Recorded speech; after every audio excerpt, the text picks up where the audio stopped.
everybody. Humble George's channel. In the morning, sometimes after reading the Bible, I get into YouTube and I look and see what there's out there.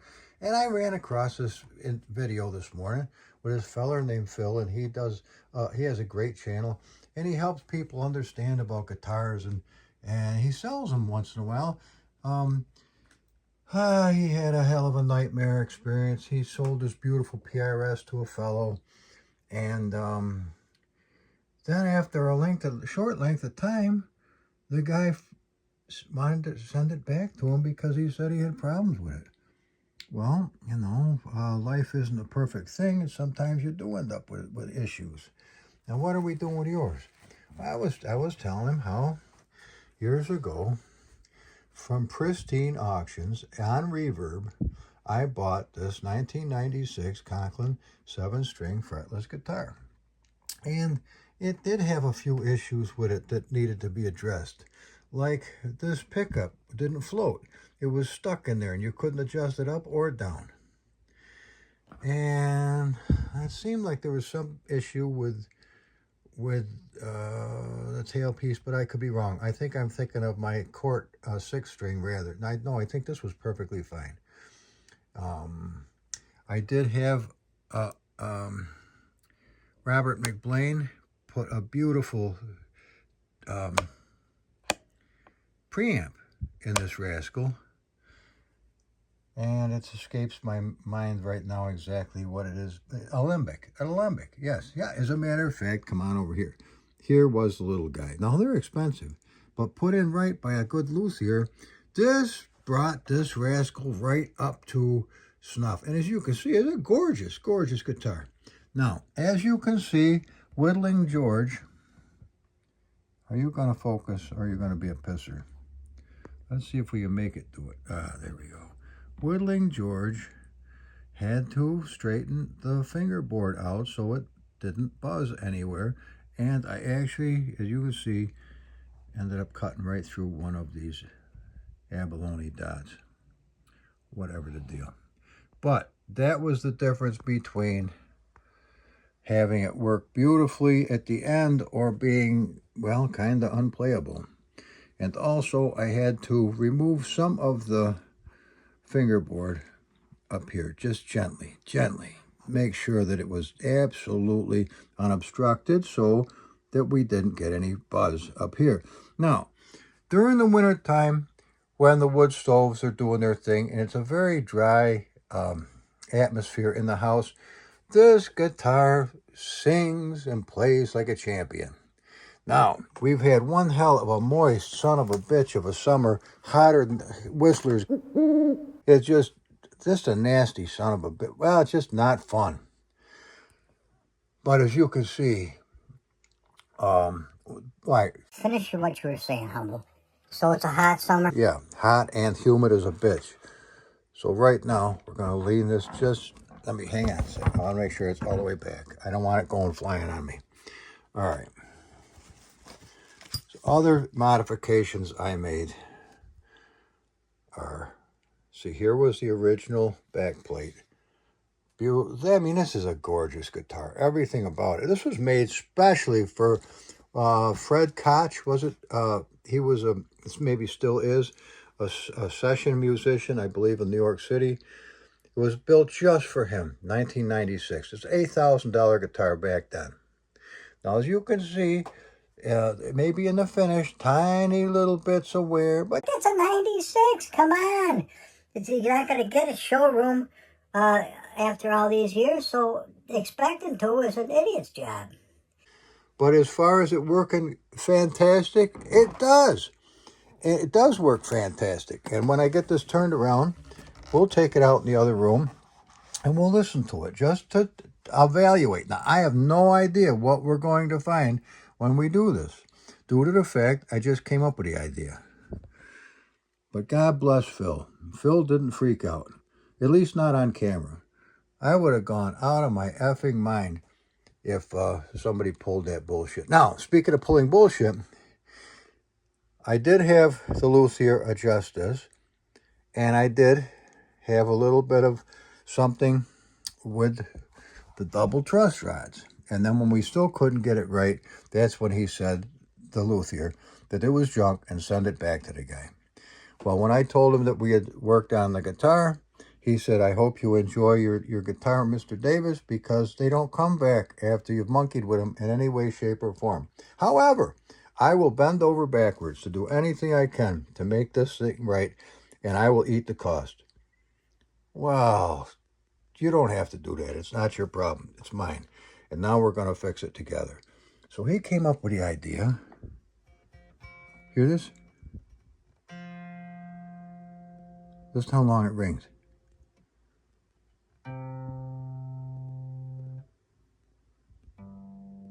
I didn't give it a good pluck.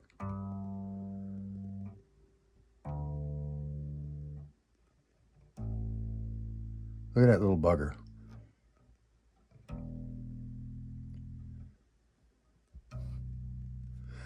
So, 7 strings. A lot of torque on the neck, but you got a very robust neck.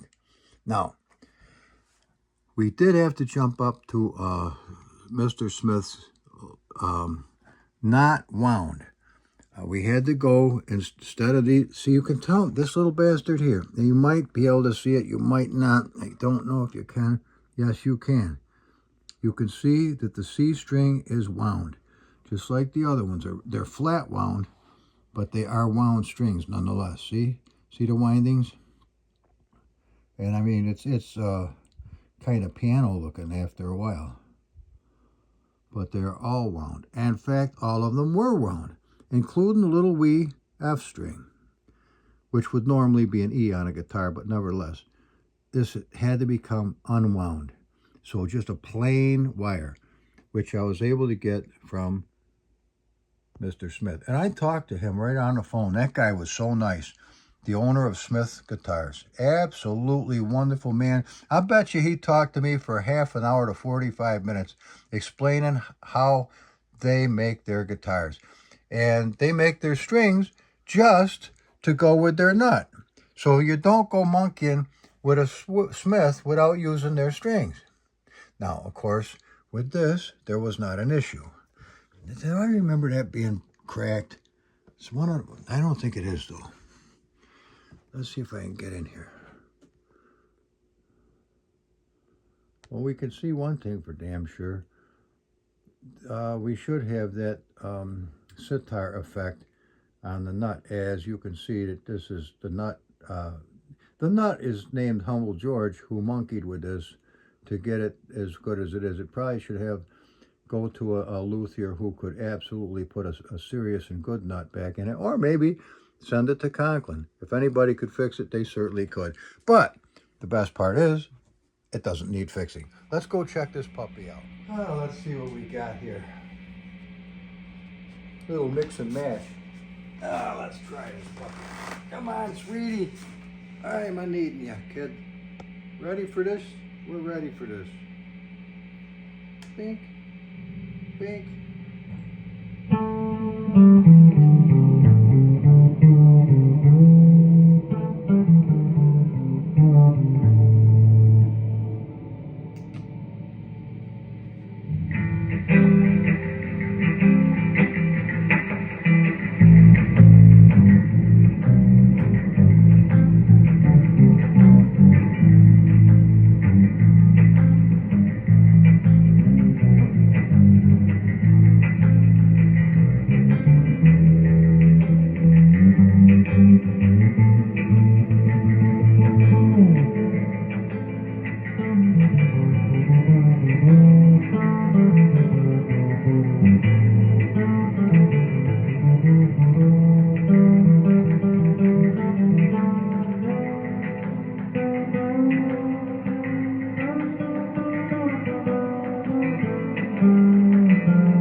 All right.